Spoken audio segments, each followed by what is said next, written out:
just note, I'm somewhat concerned about possibly, and I hear the frustrations of grey power, but there is a commercial lease in place on this property that's not a Panuku lease, that is a council lease.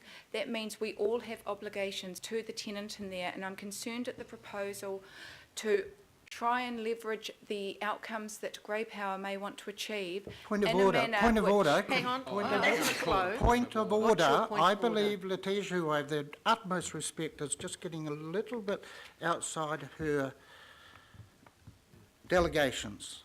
What? Thank you. And I- That was a very important piece of information. Councillor Clow, That was I good think that advice. the officer is trying very hard to get through this, which is a very gnarly issue. We are Through the all- chair, my point of order is that we as the governing body will decide if we're going to sell a property or not. Exactly. It is no one else's decision. We get advice. It's our decision.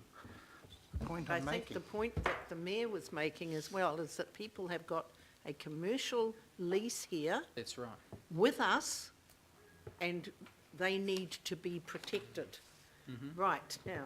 By deferring the sale of this property does not affect their lease at all. We are deciding to hold on to the property if that's what we so choose to do.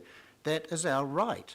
We cannot have commercial tenants telling us, you have to sell it to us. Nobody is saying that either, councillor Clow. Councillor Watson. Oh, thank you. Yeah, I think Councillor Fletcher's amendment there is a very wise one, and I hope the fact that it's split into two means that are both essentially been taken by councillors as being the same. So you vote for one, you vote for the other. We don't have a situation. Nonsense. How do you come to that? Thank you. Oh, Carry on, Can I councillor finish? Watson. Yeah, so that's what I'm hoping the understanding is. I've certainly heard enough today from the local board to justify a decision to defer on this, and this is all that's being put up here as a deferral to ensure that the decision that's made is the best one. And I thought that is the role of the council, as Councillor Clow was saying, that we have a structure of governance where we've got a CCO with a clear focus. We have got local boards and we've got us, and our position, and this is a good example of it, is to listen to everyone. So I've been certainly listening to the local board, what they've been saying. I haven't heard what grey power or any other interested party might be saying. I'm taking the local board as the arbiters here of what conceivably might be the best long-term outcome. Let's face the reality. Situations under the Super City change all the time, and they change quickly. We were at a community development and safety meeting the other day where we were deluged with the tsunami that's right on our doorstep with elderly people, and pretty clear that the fabric of our society is changing already, but in the very near future, the council's going to have to adapt very quickly to the number of elderly people that we have, and clearly a hub such as this would be one that would be to the forefront. The other obvious factor is that in amongst all decisions that are made, if a facility that currently exists is the best one, that it's in largely suitable condition at the moment, then why would you consider cutting your choices down? And that's my concern today, is that if we agreed for this sale to go through, we could quite conceivably be taking out what the best option for the future, and that just doesn't make any sense whatsoever. So I think the notion of deferring is a very wise and prudent step. Gives everyone some time to reconsider that, and I'm glad to see the passion and drama that's been evoked over the safety of the people at the childcare centre. I just wish there was the same passion displayed when people are getting sprayed with chemicals, which is the case up in my ward at the moment. Watson. Thank you. Councillor Casey. I'd just like to reflect on something that Councillor Clow said. he made some comments about the seniors panel. I've heard a presentation from Grey Power on 2 Wirramoo Street now 3 times. I heard it at the Puketapapa local board, I heard it at the Albert Eden local board, and I heard it at the seniors panel. The seniors panel we put in place to advise us on seniors issues. They could not comment on the presentation because it was a public forum issue. Would they want to comment? You bet they would. But this resolution doesn't give them any standing at all.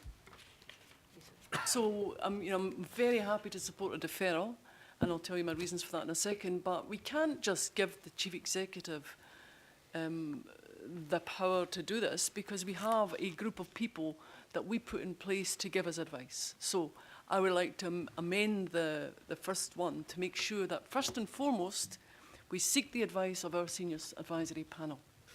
Madam Chair, I'm happy to accommodate that. Thank you. It's implicit, isn't it, really? Now, just on the, I've listened to everybody's eloquent speeches this morning, but do you know what? This is about local boards and whether or not they have a right to say what happens in their local community with a property. And it seems to me that this process at the moment is stacked way against them. We've heard numbers of people coming through here saying, keep it, keep it, keep it. So I know this property. I also know the passion of the board. Unanimous decisions don't come easy at the Albert Eden Local Board, I can assure you, and you've heard from the other councillor. This was a unanimous decision. It's about disposal. Like, did you hear Glenda Fryer say that the 2 properties up for lease had 25 community groups looking to lease them? It's in Albert Eden because the 4 couldn't provide anywhere. So this is a regional facility that has an ideal property, and I don't want to hear, I've marked it down 6 times I've heard you say a 3-bedroom house. It's not. It's not. It's a childcare centre that's been adapted for use, and it wouldn't take too terribly much to change its purpose from a childcare centre into something else. So the deferral is really important. We shouldn't be doing anything else today. We most certainly shouldn't be looking at selling today.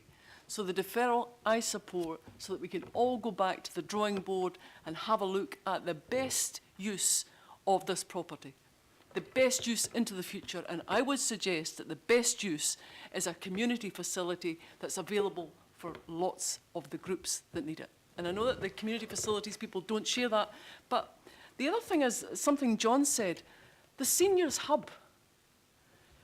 I learned about the Seniors Hub very recently as well, and we did have an excellent meeting, look at the social consequences of growth. We had a presentation from the Seniors panel jointly with the Youth panel. Their needs are the same. They need somewhere to bump into each other. They need somewhere to reduce the alienation and the isolation that comes with growth. It's new. It's new. So it's not a community centre, no, and it's not a library. It's a place absolutely like this. So are we a council that moves with the times?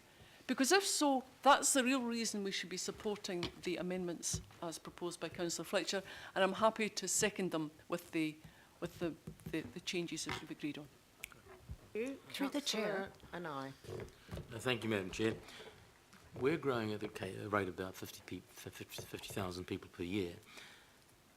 And we've talked about accommodation and everything else, but one thing I have not heard yet is we have not looked at what are we doing for our community facilities, the whole council, to move with the number of people that are coming in.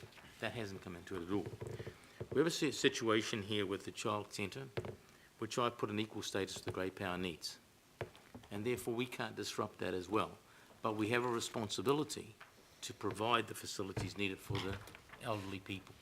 I'm surprised we haven't consulted with the Grey Power and the other units on this one. I'd like to know if we are going to retain this or sell this to the child care centre, is the monies from this going to be used to replace similar facilities? Because that hasn't come out. And one of the things that we need to do, while I'm very supportive of what Panuku does, but I think if we're disposing of community facilities anywhere, the funds from that should be going back to replacing so that we do have facility and grow the facilities, because we don't have sufficient Correct. facilities for community needs. Correct. Through the chair, just to clarify, this is not an existing community facility. This is a commercial lease. It's been in commercial or under commercial lease terms since the 1990s. The money from the sale of surplus properties is already set out in the LTP, so there is a shortfall, as you're aware, or governing body members will be aware, of $65 million per year that needs to be found to continue with current planned and funded activity that's already set out in the LTP. I accept that, but the fact is, I'm just trying to put on the table here, we have insufficient community facilities for the people of this council. And I don't see anything anywhere saying what we are doing to try and build for the future. So we'll hear from Kim and then we'll hear from Liz. And I would also remind councillors that if we can do anything, as you know, if we're willing to have a 20% rate rise. Goodness me, Madam Chair. Well, it's reality. Let's not play one thing off against another. With all due respect, Yes. that Kim, time of comment So I doesn't just help, wanted to Madam make Chair. a comment in light of Councillor Casey's recent comment. I just wanted to speak to that yes, we've had a few expressions of interest in the local board area, but the most recent one that we've had, and it was for a building called the Old Senior Citizens Building, which is on Rocket Park, which is specifically fitted out for a senior citizen center and used to be a senior citizen center. We only received one applicant, and it wasn't from a senior citizens group or panel. So I just wanted to make, Thank you, thank you, thank you. May I continue? Kim, carry on. I just wanted to make that comment because I think this facility is a fantastic opportunity to have those discussions going forward with Grey Power, so we can move that aside. Thank you. Liz, do you want to make a comment? No, continue. Through you, Madam Chair, I just wanted to comment around provision for community facilities and planning for community facilities. As you know, in August last year, the governing body approved the Community Facility Network Plan, which was about future provision of community facilities to meet growth and demand. So, you know, Council is active in this space. We are looking at how we provide for communities in the future. Community leases are a different matter. They're a bit like grants. How long is a piece of string? They are a form of financial subsidy, if you like, to community organisations to do their own activities. They're slightly different to council-run and operated community facilities. Thank you. And having said that, then my question will be, what are we being proactive in reaching those in the community who need facilities to make sure that they are satisfied? Because if we were, this would not come to this table today. I guess it's an ongoing discussion. We are doing community needs assessments in areas of the city where we believe there are gaps for community facility provision, and we'd like to think we are taking into account the needs of our older residents as well. Certainly in the Community Facility Network Plan, we did talk with the seniors panel, we did talk with senior adults in Auckland, and we would like to think our community centres and our halls and our aquatic and leisure facilities, our arts facilities, absolutely should be catering for older residents. They absolutely should be looking at how they program and encourage participation. And we know a lot of older people do use our existing community facilities. So that's an ongoing challenge, is how we continue to adapt our facilities and grow our programming in those facilities to support participation by all of our community, all of our diverse communities, so including our older senior citizens. Point of order, Madam Chair. Thank you. So can I just suggest, my last comment is, we can move this forward quite quickly with some discussion going on right now with the needs of the elderly and finding a solution to what they want. We can do that. I'm sure you can. You've got facilities, as you say. If we make that effort right now, we can put this to bed very quickly. Thank you. Councillors, we are really straying from of order. What's your point of order? Point of order is a clarification. The staff member said that, or the impression given was that the Senior Citizens Centre was up for lease. It was a small office within the centre. Could we just have clarification? Well, that's a point of order. Thank you. That's a point of order. Right, Can we just councillors, I'm yes, seeking clarification, Madam Chair. Councillor Lee, I've got Councillor Holson, then you, and actually Councillor Clow, I have to leave. Mine's more a point of order, really, but anyway. Oh, okay. Councillor Clow, would you like to take the chair over? Sorry. Nothing like getting out. Could I have my point of order? Thanks. The implication was that the whole senior citizens hall was up for grabs and that somehow nobody wanted it. It was actually a small office within the senior citizens hall. I was seeking clarification.